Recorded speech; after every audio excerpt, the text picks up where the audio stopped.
Sejam bem-vindos ao Mais Que Arque, um podcast com conteúdo além do óbvio, onde a gente fala sobre vários assuntos bem relevantes. Então, hoje a gente vai falar sobre madeira, marcenaria, qual a diferença de um marceneiro para um carpinteiro. A gente tem muita coisa boa para aprender. E quem eu trouxe aqui hoje foi o Beto, que ele está à frente da Demarcel, uma marcenaria muito bacana, onde eu estou tendo o privilégio de conhecer de perto. E nós vamos falar por esse tema que é realmente assim, encantador, tanto para mim quanto para ele, porque eu trabalho com design de interiores também. Então, eu tenho tudo a ver com esse profissional. Nós, arquitetos, projetamos e eles executam. Então, é algo que a gente tem que estar com a conversa aí bem entrelaçada, assim, bem junto aí de projeto e execução. Então, bem-vindo, Beto. Suzana, obrigado pelo convite. É uma honra estar aqui nesse podcast, né? E essa plataforma hoje da gente conversar, bater papo, né? Ter esses insights, né? Não é uma tendência, né? É uma necessidade que a empresa tem, né? Qualquer profissional necessita hoje dessa linguagem, né? De você aprimorar, você encontrar a sua linguagem e manter sua autenticidade e tocar. E parir ideias, né? Ter insights. E é interessante porque a gente tem uma oportunidade de conversar com mais profundidade, né? Porque, assim, às vezes no dia a dia e tudo, o próprio arquiteto ou o marceneiro mesmo, são tantas coisas que a gente necessita parar um pouco mais, estudar sobre o material que a gente está trabalhando, entender um pouco mais da sua origem. Então, isso a gente vai falar aqui. Mas eu quero que você comece falando dessa sua trajetória. Como você chegou na marcenaria, ou como a marcenaria chegou até você? Como é que foi esse começo? O que marcou? Suzana, não tem como eu falar, né, da minha trajetória na marcenaria sem rebuscar o que veio antes de mim, né? A trajetória do meu pai também, que o papai foi um dos grandes carpinteiros, né? Começou criança. Mas ele nunca quis esse futuro para mim, né? Eu fui treinado, condicionado, programado para só estudar, ser funcionário público, mas ardia em mim, né, esse desejo. Eu pegava nas ferramentas dele escondido, né? Eu vivia com o dedo martelado. E ele não queria que você... De hipótese nenhuma. É sério? Assim, esse nome empreendedor criou um glamour, agora atualmente, mas antigamente você não arranjava emprego, né? Não arranjava emprego, não tinha estudo, você tinha que botar uma oficina, tinha que botar uma mercearia, qualquer coisa. E você não queria aquela mesma dificuldade com o teu filho, né? Antigamente os fatores de produção eram muito arcaicos, você trabalhava muito, né? Você não tinha segurança. Então, ele sempre queria uma vida mais tranquila, mais segura, né? Mais segura. Que hoje em dia mudou. Mudou. Né? Hoje em dia você vê várias pessoas que eu estava conversando com o pai de uma amiga e ele dizendo assim, é muito melhor ser empreendedor. Eu tenho 2 filhos, um passou num bom concurso e a outra é arquiteta empreendedora, ela está muito melhor do que ele. Então, assim, é questão do olhar, como você falou. Ele queria a segurança, porque ele não tinha. Isso, então, era muito. Queria isso para você. Era muito irregular, né? O papai, quando foi. Ele só em casa com a mãe, só tinha 3 coisas, né? A fé, a força e a coragem.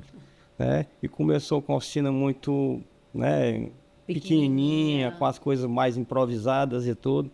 E aí a gente morava numa casinha, né? Do lado da carpintaria, que na época ele era carpinteiro. Ele era carpinteiro, não era marceneiro. Depois a gente vai falar a diferença. O papai era carpinteiro, né? O papai era carpinteiro de obra. O papai entrava numa construção, só saía quando deixava a última porta trancada, né? Então ele entrava com portas...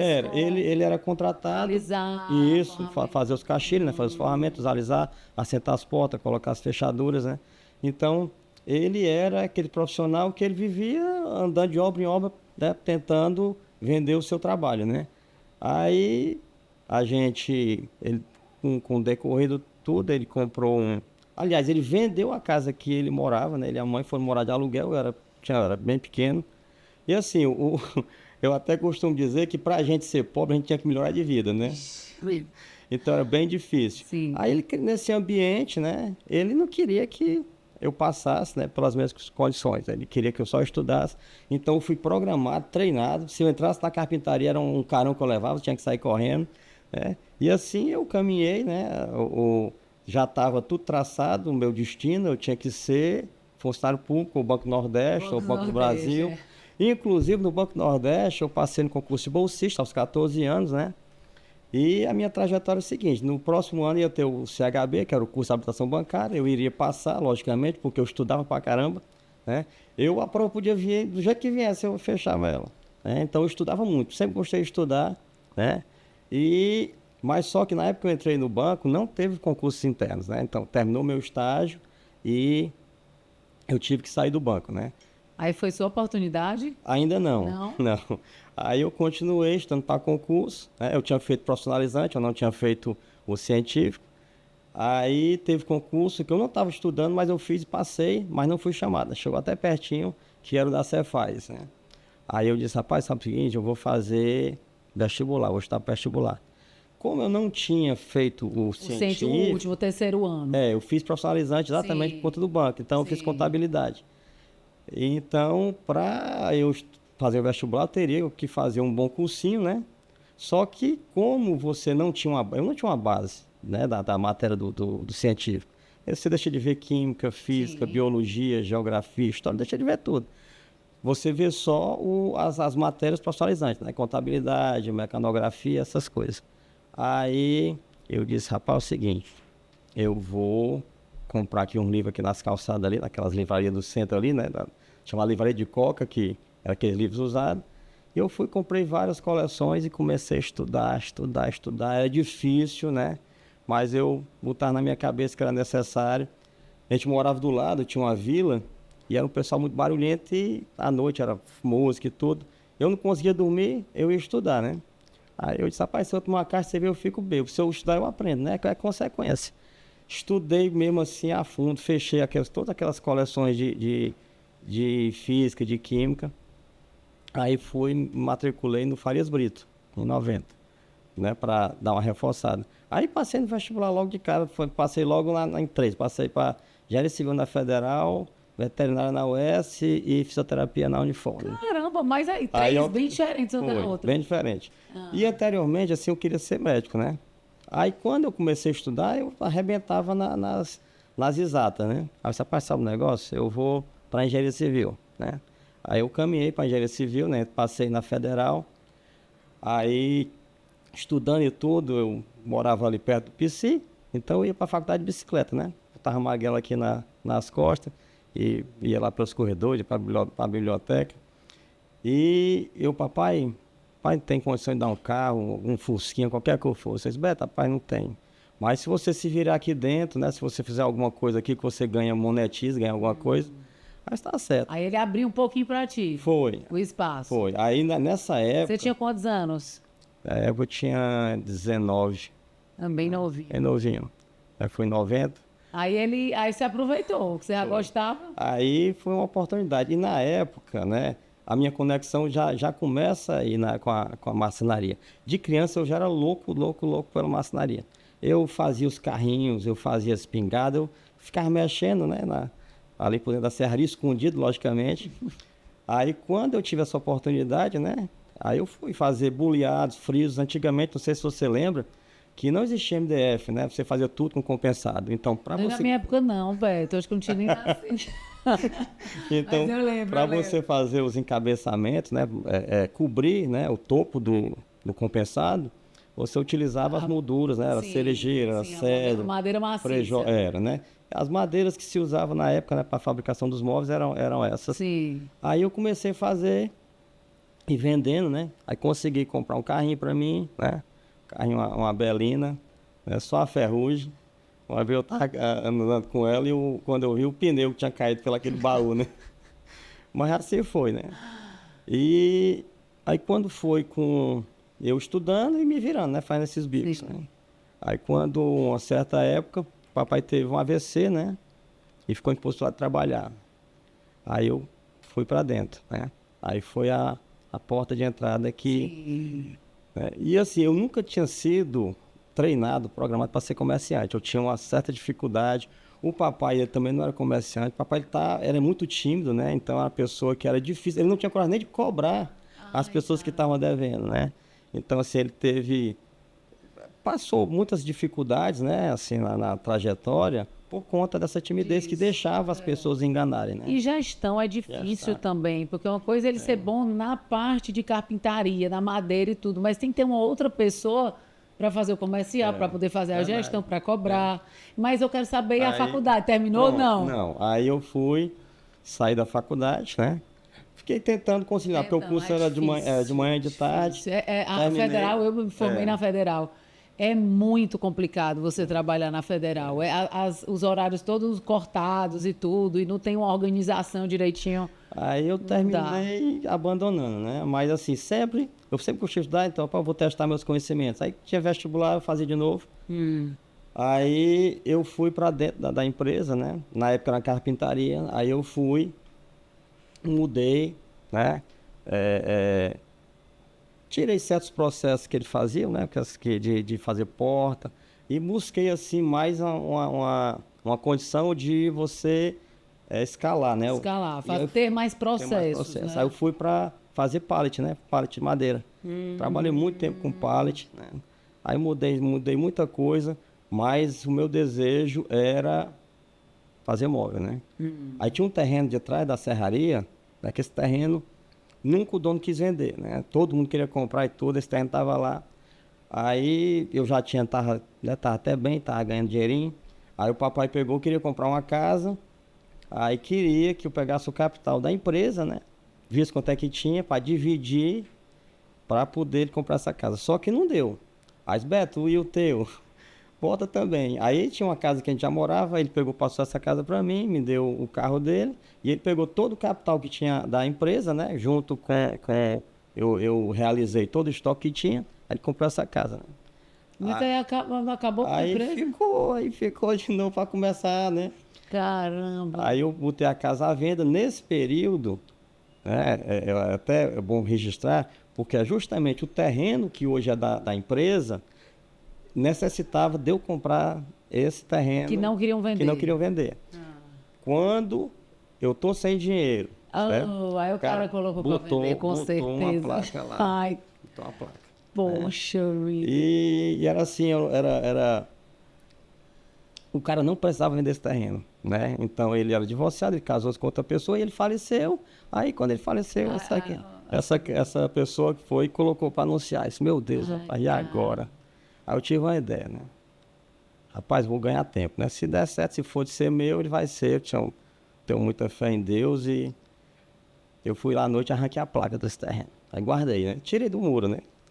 Aí, e botei essa casa para vender, demorou quase um ano. Aí eu consegui vender. Na hora que eu vendi, eu liguei pro número. Aí, graças a Deus, esse terreno não estava disponível, né? Aí eu comprei.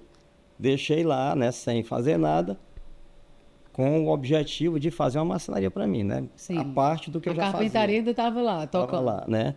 Então, aí eu comprei, né? Continuei trabalhando com pallet, né? Trabalhei muito tempo. Eu costumo dizer que a zona de conforto é um lugar tão bom, mas tão bom, que por pior que seja, você não quer sair de lá. E eu me acostumei, eu fiquei encaixotado no pallet, né? Era um segmento que os concorrentes brigavam para ver quem ganhava menos, né? Você commodity total. E assim, existe produtos, né, que não tem elasticidade de preço. A esquadria, né, as portas são uma delas. Quem acabou com o segmento de porta foram as próprias serrarias que começaram a brigar por preço. Porque chegou uma hora que ninguém ganha mais. Porque não tem elasticidade, né? Por exemplo, a cerveja, se você baixar o preço, você vende mais cerveja. Mas a porta, se você baixar o preço, só vai ter aquelas portas para fazer, né? A mesma coisa acontece com o cimento. O cimento pode dar o preço que deve, você tem que comprar o cimento. Sim. Então, você não vai comprar cimento porque o cimento está barato, né? Sim. Então, o pallet era basicamente, é mais ou menos isso. Então, eu já tinha esse desejo, né? Mas não começava. Não começava, né? Sempre. Aí atravessei uma crise, né, bastante severa no segmento. A empresa que eu estava trabalhando começou a entrar em dificuldade, depois vendeu, entrou um grupo chinês e tudo, só sei que eu terminei ficando sem os pallets, sem ter quem comprasse os pallets. Sem ter quem comprasse e ficou. E esse ano foi 2013, né? Mas antes eu já estava começando uma reforma, né? Lá no terreno de trás. Aí nesse ano de 2013, eu fiquei sem recurso nenhum, porque o cliente, né, acabou com a operação, e eu disse, meu Deus, e agora, não? Agora vamos começar a Agora marcenaria. tem que ser, né? Mas sem dinheiro, né? Eu tinha que comprar antes, eu tinha comprado, feito um empréstimo para capital de giro, investido todo em madeira para fazer pallet, né? Só que a madeira ficou encalhada, eu vendi para a negada fazer sofá, né? Mas sempre com prejuízo, no caso desse, muitas vezes, Foi né? prejuízo. Aí, Como é que foi o pulo do gato? depois eu peguei outro empréstimo, né? Para poder terminar o piso, né? Eu queria terminar o piso para ter uma estrutura bacana, né? O galpão eu já tinha feito, estrutura metálica. E aí eu terminei, né? Em 2013, inclusive quando eu terminei a reforma, né? Eu fiz uma cerimônia lá com um padre, um amigo meu que a gente estudou junto. Foi no dia 2 de novembro de 2013, foi dia de finados, né? Eita, no dia de final. E aí, vamos começar, né? O começo mesmo foi 2014, certo? 2014. E numa Ou das fases... seja, 11 anos. Isso. A Demacel está com 11. A Demacel, na realidade, ela é uma empresa que ela tem 52 anos. Sim. Papai começou em 73, Sim. certo? Mas a marcenaria A mesmo marcenaria é que fazem... 2014, né? Sim. O papai começou como empresa individual, né? Quando foi em 86, ele criou o nome Demacel, que colocou a mamãe como sócio. Né? E ela, Demacel, na realidade, era hoje eu tenho ela como nome próprio, mas antigamente era uma sigla, né? Eu aproveitei o mesmo nome porque tem um valor muito grande para mim, né? E aí eu fui, né, quando terminei essa reforma, aí eu disse, rapaz, agora é a hora, né? Era uma época que, assim, eu não era conhecido, né? Como é que eu ia conseguir clientes, né? Eu tive que pular, eu pintei muro, eu panfletei, ensinar, eu fiz o que você pudesse ensinar. E placa, né? Eu amarrei muita placa em poste, né? Dia de sábado eu saía com o carro, era, sei lá, 6 horas da manhã, 5h30, voltava já com o sol se pondo, da cor desse copo, dessa pipoca aí, né? Mas amarrando lá na Porra das Dunas, eu tenho muita placa. Era uma forma de alguém saber como é que você entra nesse mercado, né? Isso. Alguém lhe indica, você conhece um arquiteto, né? Porque assim, você tem que ter uma trajetória, não é você, eu vou botar uma marcenaria e começar a vender móveis. Não é, né? Isso é uma construção. Então, só tinha um funcionário, né? Eu contratei um marceneiro. Da serraria, fiquei só com um ajudante, né? Então, era o marceneiro, o ajudante e eu. E muitas vezes a gente passava de 15 dias só jogando dominó lá na empresa, porque não tinha serviço, Mas né? aí a carpintaria você parou total. Total. Então né? foi começar a trabalhar com o MDF, executando um projeto Isso. de móveis. E aí eu comecei nessa trajetória, né? Eu pedi muito a Deus que me desse a oportunidade de eu mostrar meu trabalho. Aquele meu desejo de atender bem, de encantar, sabe? Sempre foi isso. E uma vez eu botei, acho que umas 200 placas, né? Cercando ali, na época eu estava fazendo Golfville, o Mandaria e tudo. E uma dessas placas deu certo, era um prédio, né, perto de lá. Depois a gente ficou amigo. E aí eu consegui fazer esse apartamento dele, ele me indicou, né? E a gente foi ampliando. E aí a gente começou a crescer, né? Eu contratei mais marceneiro, mas sempre né, os fatores de produção bem arcaicos, né? Era só o corrupio mesmo, não era o corrupio, era uma esquadrejadeira, né? Que era remanescente da serraria. Né? E a coisa foi tomando forma, tá? Uma das coisas que foi uma virada de chave também que aconteceu foi em 2014, né? Nesse mesmo ano que a gente começa. Eu tinha um amigo que foi trabalhar na Bespar e perguntou se eu tinha interesse em fazer assistência técnica, né?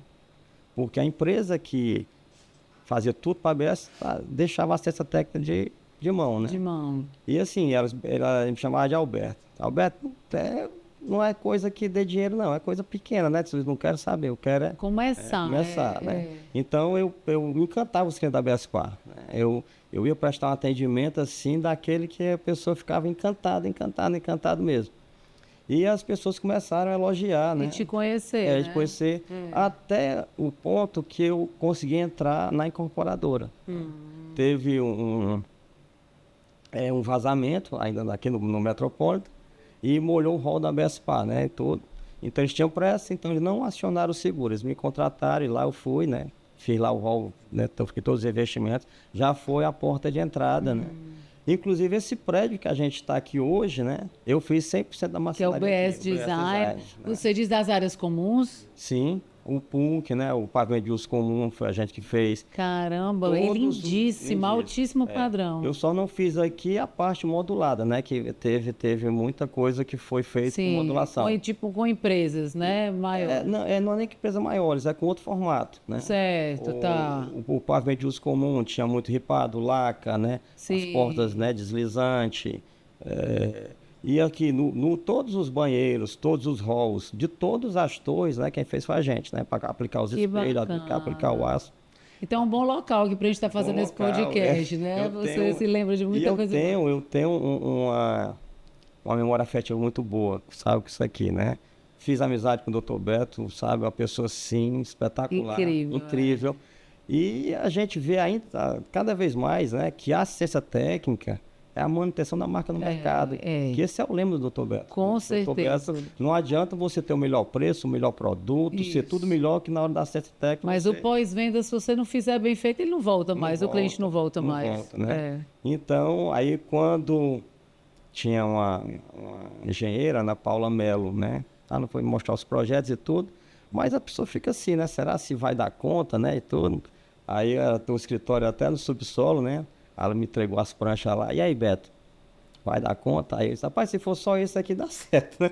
Se for mais de um. Aí ela achou graça e tudo. E aqui eu trabalhei praticamente um ano, né? Tava indo em construção, a gente trabalhando em Que conjunto. bacana, bom demais. Termine, que eu tenho uma pergunta Pronto. interessante aqui para você. E assim, nunca, você vê como é o destino, né?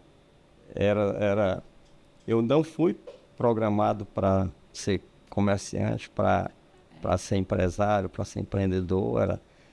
Mas tem uma frase que eu gosto muito de desenho animado, o Kung Fu Panda, né? Que diz que às vezes nosso destino nos encontra pelo caminho que tomamos por evitá-lo. Exatamente, muito interessante essa história, porque a gente vê muito hoje os pais querendo que os filhos sigam a carreira e vão mostrar, e o seu foi o contrário, mas mesmo assim você acabou seguindo. Mas hoje o teu pai deve ter muito orgulho, né, do que a Demarcel se tornou e tudo. O papai assim... Ele ainda está... Não, ele já faleceu. Já faleceu. Mas faleceu com 92 anos, né? Eu cuidei dele até o último dia, sabe? Ele morava comigo, né? Ele tinha Alzheimer, mas era um menino muito levado. Eu só faltava me matar de né? Buliçoso, Eita! né? E aí, assim, né? Essa Mas trajetória... com certeza ele no final ele gostou e ele teve E para a gente chegar, né, nessa formação que a Demarcel tem hoje, né? Eu vou só abreviar, falando de momentos, né, de marcantes. Né? O marcante para mim foi aqui a Bespar, e marcante também foi a feira que eu fui em São Paulo, que foi a Formobile. Foi daí que eu vi toda a tecnologia, que Sim. eu vi o robô, que eu vi tudo. Ali eu tive, assim, uma epifania, sabe? Eu fiquei deslumbrado e, ao mesmo tempo, Suzana, eu achava uma coisa tão longe, tão fora do meu radar, que eu passei a nem sonhar, né? Mas volta e meia, eu passei uma semana lá, mas toda a vida que eu estava finalizando o dia, eu ia lá conhecer todas essas máquinas, né? E aí, como eu achava que era uma coisa que eu não ia... Estava de fora... repente né? conseguir Eu adquirir. fiquei focado mais lá na feira, né? Vendo alguns materiais, participando de alguns painéis, algumas palestras, né? Foi aí que eu comecei também a me interessar pelos assuntos da indústria de base florestal, né? Que eu participei de um fórum lá espetacular, abriu muito minha cabeça também. E aí eu fiquei com aquilo ali. Quando eu terminei o BS, né? Que em 2018, a inauguração foi em 2019, né? Aliás, a feira foi em 2018, o BS que foi inaugurado 28 de março de 2019, né? Aí nessa época, aí eu tinha ficado né? Eu tinha saudado um valor, aí foi que deu aquele negócio, rapaz, eu vou saber quanto é esse negócio. Essa né? máquina. Porque, na realidade, a máquina são várias configurações, né? Sim. Então, é igual o carro, né? Tem o Fusca, né? Tem o Sim, Fiat, tem vários tem a níveis. Ferrari, né? É. Então, as máquinas são do mesmo jeito. Então, quando eu fui, né, com esse projeto, eu fui bem acanhado, né? Eu fui querer saber os preços das máquinas menores, né? As máquinas de entrada, né? Aí eu fui e fiz um projeto, contemplando isso aí para ir no banco para fazer o financiamento. Aí entrou a pandemia, né? Aí quando entrou a pandemia, parou tudo. E aí eu desisti, né? Desisti. Quando volta da pandemia, né, aquela demanda Aí, reprimida, aquela demanda. rapaz, eu não conseguia dar conta, eu estava dispensando serviço, o cliente passava, ó, Beto, eu vou botar no teu Pix. Se você botar, eu devolvo. Eu não tenho como fazer, né?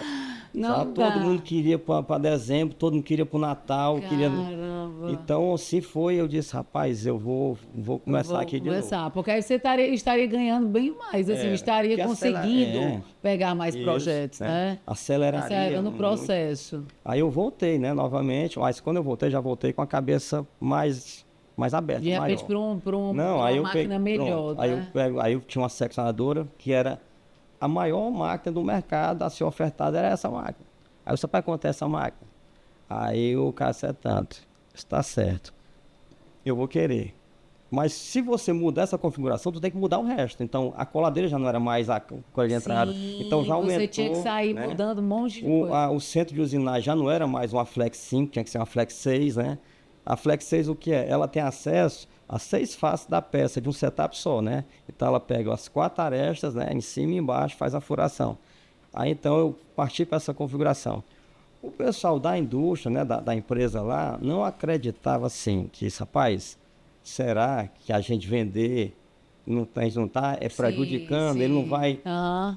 Teve até uns questionamentos, porque qual é o normal? É você partir com a configuração, a máquina usada, com a mesma formação. Não, eu saí de uma esquadrejadeira para uma maior que tinha. Para as 3 Ferrari, né? Que era a seccionadora, a coladeira e o centro de furação, o centro de usinagem, né? Então, até hoje, eu acho que no Brasil, ninguém deu um passo que nem eu dei. Ninguém. Desse tamanho. O chinês veio aqui me conhecer, sabe? Porque foi, assim, uma ousadia muito grande, sabe? E até hoje, quando eu entro na fábrica, eu fico assim, meu Deus, será mesmo? Como é que conseguiu, assim, essa jornada, né? Mas aquela coisa que você tem que ter, né? Você tem que ter um sonho a ser realizado. E o sonho, quando eu era adolescente, estudando no centro, era muito comum nos muros da faculdade pichações, né? E tinha que essa pichação, ela pichou na cidade inteira. Era sonho, ela tinha uma exclamação, acredite neles, certo? Então você tem que ter o sonho. Então meu sonho era aquilo ali, né? Eu vou conseguir. Né? Muito bacana. E essa máquina foi em que ano? A máquina, ela chegou em 2021. 2021. 4 anos aí, com a sua Ferrari. Foi. Aí, coisa boa. Aí eu inaugurei, né? Fiz toda a infraestrutura, né? A parte dos pneumáticos, a parte elétrica e tudo.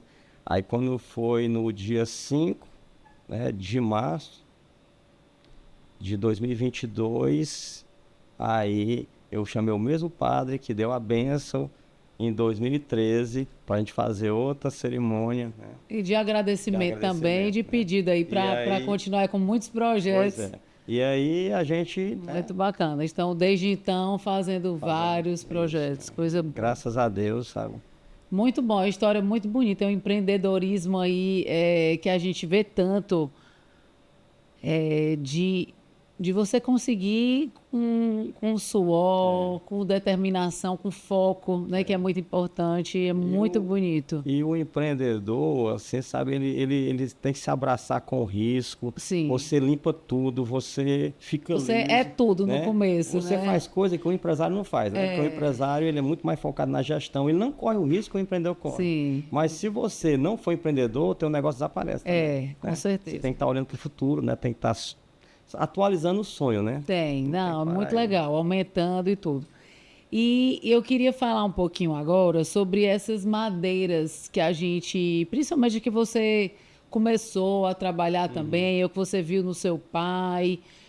Se a gente for pegar aí lá nos primórdios aí dessas madeiras do nosso país, né? Que o Brasil, o nome foi por conta do pau-brasil, Isso, né? Então isso. já começou o nome do nosso país ser o nome de uma madeira, né? Então, o que é que você pode falar disso, do papel da madeira, tanto no nosso país como nesse mobiliário? Porque eu Pronto. sei que você estuda muito sobre isso, não é todo marceneiro que sabe isso, Não, é não. verdade. Olha, você não consegue imaginar a sua vida sem a madeira, certo? O móvel da sua casa, a porta, o papel higiênico, a fralda do teu filho é feito de madeira, é feito de celulose. Então, a madeira hoje, aliás, hoje sempre, né? E sempre, é. A madeira, nos primórdios, foi o principal matéria-prima para o homem primitivo, né? Ele ter condições de sobrevivência, né? Era o combustível, né? A madeira era o ferro primitivo, né? Então tudo era feito de madeira.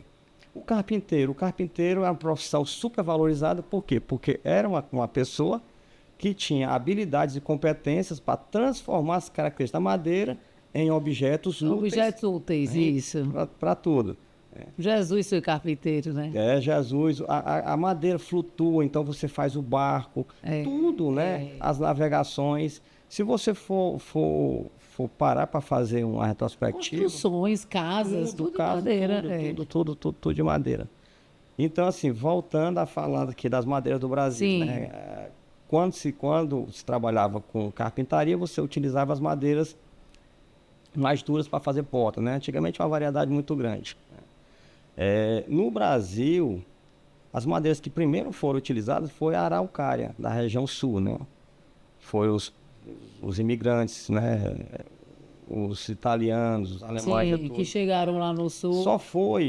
A região norte só foi explorada, certo? Depois que a região sul, praticamente, a araucária hoje só tem 2% da floresta que era. Então a madeira quase que foi extinta, né? Uma madeira muito, muito boa, grossa, muito ereta. Então, e também na região amazônica você não tinha também infraestrutura para explorar madeira. E também não existiu esse comércio tão grande quanto é hoje. Então, muitas Nem essa ideia que a gente tem de explorar, não explorar, mas de usar de uma forma inteligente, de uma forma sustentável. Isso, exatamente, Né? De muito tempo atrás aí era fazendo aleatoriamente. Antigamente, a floresta era derrubada e tocada a fogo para abrir a fronteira agrícola do país. Não existia comércio, não tinha essa demanda por madeira. Porque tu imagina, você vai devastar 10 mil hectares. Tinha madeira, tinha cobertura vegetal. Tu vai fazer o que agora que não tinha comércio? Então, né, na Bahia, no sul da Bahia, muitos jacarandás, e você só conseguia o título da terra se você desmatasse. O governo te dava a posse, te dava o título da terra para você plantar, né, para você fazer agricultura. Imagina. Então, assim, hoje no Brasil, a gente ainda contém 60% do território de cobertura vegetal. Ainda é muito grande. Ainda é muito grande. E, assim, a indústria de base florestal é uma indústria das mais eficientes que existe, né? A participação dela é muito grande. A cobertura vegetal do nosso país são 495 milhões de hectares, certo? É muita coisa. É muita coisa. Só 1,9% é de floresta plantada, né? E a floresta plantada, né? Hoje a base da economia, da indústria de base florestal, se resume praticamente no pinus e no eucalipto. Que é o que é mais utilizado hoje, não é? Na celulose. Por exemplo, a floresta plantada, né? Hoje ela responde por 92% de todo o consumo de madeira do Brasil. Isso incluindo siderurgia para carvão, a celulose, painéis, MDF, tudo. Então é uma indústria super eficiente, né? O Brasil tem o menor custo de produção do mundo, do planeta, e a maior incremento de crescimento por ano por hectare. Mais que qualquer outro país. Mas de uma forma inteligente, Totalmente. sustentável. Aproveita-se 100% de tudo que é produzido. Tudo que poderia ser extraído. A silvicultura é uma cultura extremamente eficiente. O Brasil ele tem em torno hoje de 9 milhões de hectares de floresta plantada. Inclusive, a gente vê assim, mas o Brasil está na oitava colocação em área de floresta plantada. Ele perde até para o Japão, né? Perde para a Suécia. quem mais tem floresta plantada é a China. A China tem 9 vezes o que o Brasil planta, né, aqui. Aí depois vem Rússia, vem Estados Unidos, vem Canadá. Poxa. Mas o Brasil, na eficiência da silvicultura, eu estudei muito assim, porque eu me interessei muito por essa, né? Aí eu sempre estava vendo os relatórios anuais, né, do setor, da participação Como no estava o PIB, crescimento e tudo. né? O PIB industrial, a indústria de base florestal, ela participa com 6,2%. Né? Nas exportações, é 4,8% das exportações. E em termos de gerar emprego, né, a indústria de base florestal, ela emprega praticamente 3 milhões e 700 mil pessoas, né? Empregos diretos, indiretos e efeito renda, né? Porque quando o efeito renda, o que é? Você passa a ter mais poder de compra, você vai comprar outros produtos que também são impactados pelo aquele setor, né? Então é muito... Acaba sendo uma cadeia produtiva. Hoje o eucalipto, né? O eucalipto aqui no Brasil, ele foi introduzido na década de 1900, né? Justamente já para começar a repovoar, né, certas áreas e criar também condições, né, de estudo dessa madeira, né? O Pinus entrou mais ou menos em 1947, né? Antes já existia né, estudos, né, fazendo mudas. E o Pinus ele veio dos Estados Unidos, né, para cá, para justamente compensar. Ele é da mesma família da araucária, né? É como fosse um primo. Sim. Então ele se adaptou muito bem aqui, inclusive melhor do que no país de origem, né? Foi mesmo. Foi. O hemisfério sul, para você ter ideia, o Pinus ele cresce 35 metros cúbicos por hectare por ano, certo? No hemisfério norte, que é onde ele veio, ele só cresce 4 metros cúbicos por ano por hectare. Para você ver a diferença, né? Que interessante, né? Aqui tem um resultado melhor muito do melhor, que o país de origem. O clima, né? Se adaptou melhor aqui. E me fala uma coisa, como é que a gente consegue identificar uma madeira de boa qualidade? Quais os sinais que podem indicar essa durabilidade e resistência da madeira? A madeira, são vários tipos, né? Então, cada uma tem a sua função, né? Então, eu digo que toda madeira é boa, certo? Toda madeira. Depende para quê? Qual é a função, exatamente, né? para o uso. Vamos supor, madeiras mais mole, forma. Você não vai usar madeira, né? Antigamente existia virola, né? Que na construção civil usava muito. Hoje a virola é proibida o corte, né? Que é a madeira que fica ali nas encostas dos rios, né? Para manter. Mas era uma madeira que era feita só usava uma vez. Fazia as formas, né? Para tal concreto. Aí você quer fazer um vigamento, né? Aí a maçaranduba, né? O angine vermelho. Que aí tem que ser mais forte, o maru, pau d'arco, né? Que é o IP. Madeiras mais apropriadas, com mais densidade. Então, toda madeira, ela tem a sua aplicação. Então, toda madeira é boa, né? Você quer fazer portas, essas portas paranás, ali você pode colocar qualquer coisa, né? Porque vai ter o chapeamento depois dele, e acaba que não tem problema ser uma mais mole ou uma mais resistente. A diversidade de madeiras que nós temos aqui é grande demais, sabe? Muito grande. Qual é a do seu coração? Qual é a que você gosta mais? Do cedro, sabe? Tem várias, né? Cedro é duríssima, né? Não, o cedro ele é macio, né? O cedro, ele era antigamente... Porque na Bíblia até fala do cedro, que é como se fosse... Eu achava que era uma madeira bem resistente. E ela é super resistente. Mas é macia. É macia, ela é forte. Ah, tá. Ela é muito forte, né? Mas ela é muito macia. Ela é muito fácil de ser trabalhada, de ser usinada. Então, antigamente, né? Cedros do Líbano, que fala. Cedros do Líbano. Era fácil de você né, usinar ela, né? Com as ferramentas que você tinha para produzir, né, os móveis, né, os utensílios, né. Mas o cedro é uma das suas... O cedro, o cheiro, eu gosto muito dele. A sucupira, né. A sucupira é da minha época. A gente usava muito a sucupira, a lâmina de madeira da sucupira e tudo. Quando eu comecei a trabalhar...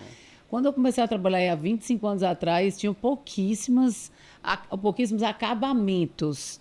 né? Assim, a gente brinca, eu tenho um amigo que a gente brinca, se aí vai ser de Palmafim ou Rádio de Imbuia. Parece que só tinha as duas na época. Os acabamentos eram exatamente os capeados, né? As lâminas As que você ia lâminas, revestir. é. Porque E hoje mudou muito. Era tudo compensado, né? É, tudo compensado com lâmina de madeira natural. Ou você pegava para fazer o móvel, ou você revestia ele com fórmica, né? Ou então você revestia Ou com com lâmina. lâmina. Mas é tão lindo lâmina. Eu acho. É lindo sabe, demais. Sou apaixonado por madeira, né? Não tem comparação. Agora, olha, eu quero falar que a gente não pode falar sobre isso antes de terminar. Já quer terminar? Não, eu não quero não, porque esse papo aqui eu acho que vai longe, mas a gente tem um tempinho aí. Qual é a diferença da marcenaria e carpintaria? É interessante porque as pessoas mais antigas continuam pedindo um carpinteiro. Meu pai às vezes chega para mim e diz, meu filho, carpinteiro não, pai, é marceneiro. Porque a carpintaria é com madeira maciça, é outro tipo de trabalho. Como você falou, é fazer um banco, é fazer uma porta, é fazer um tampo de uma mesa com a madeira mesmo, né, de lei, assim, que a gente pode falar. Mas me fale, qual é a diferença dos dois? O carpinteiro, né, que eu falei anteriormente, é esse profissional, né, que usa suas competências para mudar a característica da madeira, né, para produzir utensílios, né, para objetos. Então, antigamente, qual era a necessidade? Era você fazer uma prensa, você fazer uma carroça. Então, o carpinteiro, ele era para a função, né? Ele fazia a porta, ele não se preocupava muito com o design, com a beleza, certo? Sim. Não, ele executava... Com a função, tem que ser prático. A única coisa que você tinha para usinar era madeira, então você tinha que desenvolver os encaixes, os emachetamentos, as cunhas, para poder você fazer as estruturas. Então, o carpinteiro, ele nasce dessa necessidade, né? É uma das profissões mais antigas do mundo, né?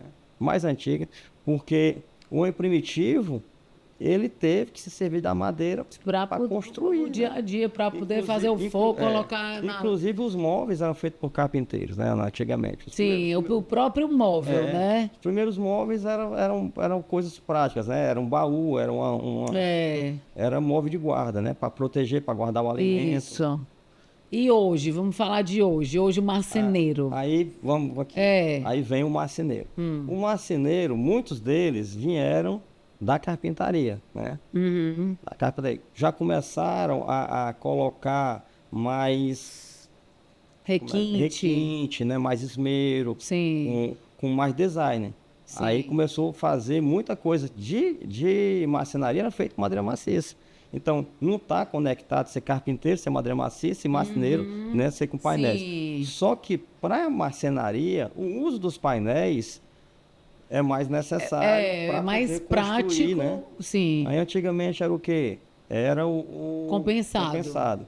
Mas antes você tinha que fazer, né, os emachetamentos, né? Os machados fêmeas, para você pegar a tábua e poder fazer um tampo de uma mesa, você poder fazer, né, um armário. E você fazia com isso. O compensado já veio, né, com aquele tamanho grande para poder facilitar.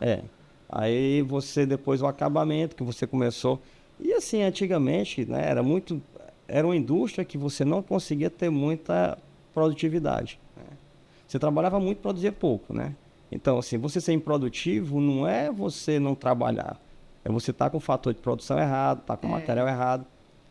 E nesse processo vem o MDF. O MDF revolucionou, né, esse mercado. Revolucionou completamente, deu celeridade, conseguiu também quase que deixar acessível as pessoas a poderem fazer seu mobiliário, né? Sim. Porque antigamente era uma coisa muito difícil, muito cara. Você passava muito caro, quase um mês, 2 meses para fazer um guarda-roupa. As portas eram chapeadas com sarrafo de cedro. Né? Você pegava o sarrafo de cedro, chapeava dois compensados, estava numa prensa. Caramba. Era para fazer uma porta. Hoje, não, você cortou ali o compensado, está feita a porta, né?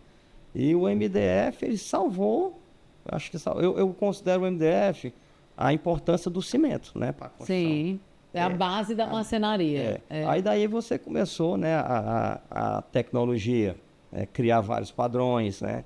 E aplicar resinas e fazer esses painéis para ser utilizado. Hoje, na minha concepção, marceneiro é uma profissão em extinção, a carpinteiro Carpintaria, sim. é uma profissão em extinção, né? Não se tem outras pessoas sendo, né, Carpinteiro, né? Hoje é mais a marcenaria. E o marceneiro, que ele necessitava também dessas competências, dessas habilidades, para reduzir um móvel, para poder usar a plana. Hoje a negada está dizendo que é carpinteiro só sabe arrochar um parafuso, sabe? Mas porque já vem tudo pronto, que a máquina corta, a máquina faz muita galera lê o projeto Mas todo. no caso não seria marceneiro. Você pode chamar de montador. Sim. Marceneiro não. Já é quase um montador, porque o marceneiro ele é um sabe. profissional que tem muitas competências. Ele tem que saber ter noções de geometria e várias coisas. Sim. As ferramentas para você fazer um banco no grau, você usava a suta. Você pode entregar uma suta para um cara desse que diz que é marceneiro hoje, que não sabe, não sabe nem o que é. Nem o que é. Mesmo. É um montador, como você está dizendo, porque a máquina já faz tudo hoje. Aí você precisa de um serviço mais requintado, mais... eles não vão saber. Às vezes até para fazer uma curva, né? Você encontrar o grau, eles não sabem. Né? E o marceneiro, ele tem essas competências. O marceneiro mesmo, e o marceneiro raiz, esse que veio da carpintaria, esse é que é bom, viu? Esse aí você está na obra, resolve tudo, viu? Porque tem mais... Não se engancha com nada. Com nada. A gente vê isso, né? É bom demais quando a gente pega um que sabe, que entende, e a gente vê a diferença. E eu queria fazer uma pergunta final. Como você vê o futuro do mobiliário brasileiro? Existe espaço para inovação sem perder o processo artesanal? Existe. Porque, assim, existe um homem, existe um ser humano por detrás de tudo. Então, onde o homem está, ele coloca um pedaço dele naquilo. Eu sempre, uma das definições de arte que eu acho mais belíssima, né? A arte é o fazer humano exercido assim, em mais alto grau. Então, fazer móveis, para mim, é uma arte, sabe? E mesmo que você vá partir para os orgânicos, né? Que você consiga produzir um equipamento que faça aquilo com mais rapidez, sempre vai ter alguma coisa que a mão humana, só ela vai conseguir realizar, né? Então, eu acho que... É a junção, né? É a junção, Beto, das duas coisas. Eu acho que a gente não precisa ter medo do inteligência artificial, de uma máquina, de várias coisas, até de uma impressora 3D, mas o que a gente vê é que ela vem ajudar no processo. Ela vem para poder melhorar, de repente, o tempo. É algo que você precisaria fazer tudo e aquela máquina ali, ela faz um protótipo para você agilizar o processo. É essa junção do homem com a inteligência, com a máquina, com a tecnologia. Eu falo, né, às vezes eu faço alguns stories ou então faço algum vídeo, algum criativo, eu sempre coloco a Demacel, né? É a única empresa que ela une a tecnologia, tá? E a habilidade humana na arte, né? Então a gente fez serviços extremamente artísticos, né? Então assim, coisa que só o artista faz. Tem amigo meu que diz, cara, eu não faço arte, a arte deixa para os artistas, depois eu faço a técnica e faço a arte, né? Teve projetos, Suzana, que foram desafiadores, que eu passei praticamente 2 semanas sem dormir, porque assim, eu imerso, sabe? Eu sou apaixonado, eu amo e assim, eu quero, né? Porque não tem nada mais que encante um arquiteto que ver seu projeto fielmente reproduzido. Sim. Não tem nada mais que encante o cliente de também receber aquilo, né? E, para mim, como satisfação pessoal, eu consegui realizar. Então, teve projetos que eram desafiadores. Não tinha referência, que eu busquei com o arquiteto onde é que eu podia copiar, onde é que eu podia ver, não tinha, certo? Aí você desenvolveu. Aí desenvolvi, sabe? Aí fui E fazendo. aí eu acho que aumenta mais ainda aquela sensação boa, né? Porque foi algo que você realmente teve que parar, pensar e executar de uma forma. Encanto, sabe? Eu me emociono com as peças que a gente faz. O meu time, a minha equipe, sabe? Os meninos são muito bons, sabe? Eles são tão apaixonados quanto eu. Porque assim, a empresa tem a cara do dono. Então, assim, não tem como eles não, né? Nem ser por osmose, eles assimilarem aquilo lá. Geralmente, no perfil deles, eles colocam um móvel que eles tenham feito, está lá no perfil do Instagram, no próprio WhatsApp. Que é o orgulho deles também, sabe? né? Do que estão produzindo. Isso. E assim, é é o nosso DNA, né? É a muito cultura bom. da empresa. Maravilhoso. E uma das coisas também da gente, né, que está no nosso DNA, é servir com excelência. Então, quando eu fiz os serviços mais, né, Diferente. não, os mais simples, Sim. eu dediquei o mesmo amor que eu faço no projeto complexo. O serviço menor que seja é o mesmo amor que eu dedico para uma obra de alto valor financeiro, porque não é o dinheiro que está ali, o dinheiro é consequência, é só a paixão. Então, isso também eles absorvem, sabe? A gente dá importância. Tem pessoas que fazem o serviço, tá certo? Mas se tiver que voltar lá para regular a dobradiça, já não quer mais voltar, né? Mas a gente volta porque aquilo ali é importante para o cliente. Sim, e a satisfação dele, né? O que está incomodando, seja lá uma coisa que desnivelou, a gente vai lá e resolve. Muito bom. E é isso, sabe? Bom demais. É um tema aí maravilhoso que dá para a gente fazer em muitos podcasts. Eu fico com pena porque o tempo é curto para tanto assunto. Eu também. Mas é bonito ver essa paixão, ver esse amor aí pela madeira, pela marcenaria. E só para finalizar, né? A gente, né, como Demacel, a gente conseguiu juntar 3 gerações numa mesma foto, no mesmo filme, né? Que foi o papai, né? Já velhinho, eu, na segunda geração, e a minha filha, que termina arquitetura agora, no próximo mês, a Gisele. Né? E a Gisele já é o contrário, né? A Gisele você já quis colocá-la dentro, com certeza, né? E ela também é apaixonada, né? Apaixonada Isso, também. Coisa boa. Tão apaixonada quanto eu, né? Muito bom. Super. Então graças a Deus, que não era para ser, mas acabou sendo e foi uma coisa muito boa. Marcel, né, ela já tem aí a sua sucessão garantida. Né? Que bom demais. Vamos ver muitos projetos aí sendo executados pela frente. Eu acho que assim, uma das coisas que mais um empreendedor, né, é ver seu sonho acabar né, com ele mesmo. Né? E ser perpetuado, né? Como no caso do seu. Você está vendo aí, quando você tiver que parar, você sabe que ele vai ser continuado. E assim, sabe, eu não pretendo parar tão cedo, né? Eu acho que assim, se Deus me abençoar, eu quero... E quando você tiver saúde, eu acho que você vai estar lá, com certeza. Muito bom. Eu durmo, sabe, pensando no dia de amanhã para ver a criação, para ver as coisas. Para ver mais um projeto sendo executado. Quando a gente sai de um apartamento que a gente leva, né, encantamento, você transforma o ambiente, né? Você deixa muito gostoso. E você vê a alegria do cliente, que a maioria, Suzana, não torna amigo da gente, né? Como você tem muitos amigos que são seus clientes, que você começa a participar. E a nossa participação é muito grande, porque a gente às vezes passa um mês dentro da casa do cliente, às vezes até mais. Né? E acaba tendo essa relação, né? Fica mais próxima. Mas, demais. Pois assim, aqui tem um apaixonado. Um apaixonado por arquitetura e um apaixonado por marcenaria. Muito bom, Beto. Foi um prazer enorme ter você aqui. E foi muito bom ter você aqui, um papo tão agradável e tão importante aí sobre madeira, marcenaria, carpintaria. Então, muito obrigada. E você que está nos assistindo, agradeço demais. Compartilha, salva, manda aí para quem se interessa também por esses temas, tá bom? Até mais.